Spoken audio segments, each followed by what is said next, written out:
ఎందుకంటే అనేక పర్యాయ పదాలు అనేక అనేక పదాలు వాడుతూ పక్షి అనే పదం అక్కడ పట్టదు.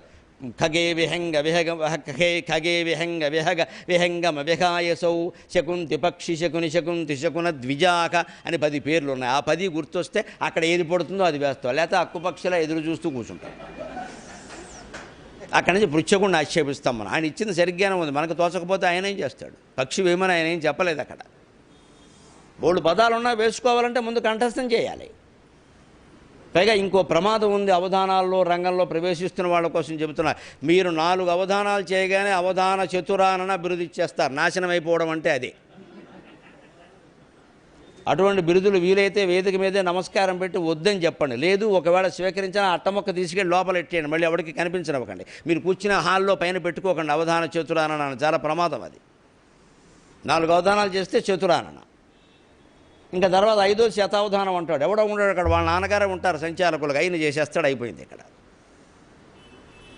లేదా ఈయనకి కాస్త విద్య నేర్పిన గురువు గారు ఉంటారు, వారు సర్టిఫికెట్ ఇచ్చేస్తారు, అయిపోయింది. వెంటనే శతావధాన బ్రహ్మ, ఈ బ్రహ్మ ఎవరో తెలియదు ఇక్కడ. దాంతో ఇంకా ఆయన శతావధానం అనే స్టేజ్కి వెళ్ళిపోయి అష్టావధానాలని శిష్యులుగా చూడడం మొదలు పెట్టేస్తాడు, అయిపోయింది గర్వం. అక్కడ వాడి నుంచి సరస్వతి పారిపోతుంది వెంటనే, వీడు నాకు తగినవాడు కాదు ఆయన.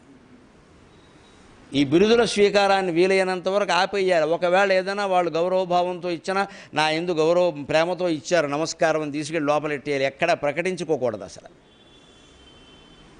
లేకపోతే గర్వం పెరిగిపోతుంది వెంటనే. ఇక్కడ ఇంకా పుస్తకాలు చదవడం మానేస్తాం. ఇక్కడ ఎవడి కోసం మనం ప్రదర్శన చేయొద్దండి. మన ఇంటికి ఎవడొచ్చినా సరే అవధాన ఖచ్చితంగా ఒక నియమావళి పట్టుకుని పొద్దున్న 5:30 నుంచి రాత్రి 10:30 వరకు ప్రణాళిక వేసుకుని, ఎవరన్నా వస్తే మొహం మీద ఈ ప్రణాళిక చూపించాలి. అయ్యా ఈ అరగంటలో నేను సంస్కృత సాహిత్యం చదువుతున్నా, దయచేసి మీరు ఫోన్ చేయండి, ఇంటికి రాకండి.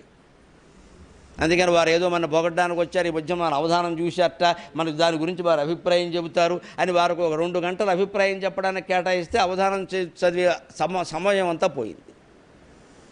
ఈ సమయపరమైన ప్రణాళిక వేసుకుని పూర్తిగా అది చేసినప్పుడే మనం అవధానులుగా రాణించగలుగుతాం. లేకపోతే 94 అక్టోబర్లో శతావధానం ఏమిటి, 96 మే నాటికి 3 ఏళ్ళు పూర్తి కాకుండా సహస్రావధాన స్థాయికి చేరడం, పైగా 750 పద్యాలు ఏకధాటిగా అప్పగించడం. ఈరోజు జూన్ 6వ తేదీనే ఈ అవధాన శిక్షణా శిబిరంలో నేను ప్రసంగించడం కూడా దైవ సంకల్పంలా కలిసి వచ్చింది.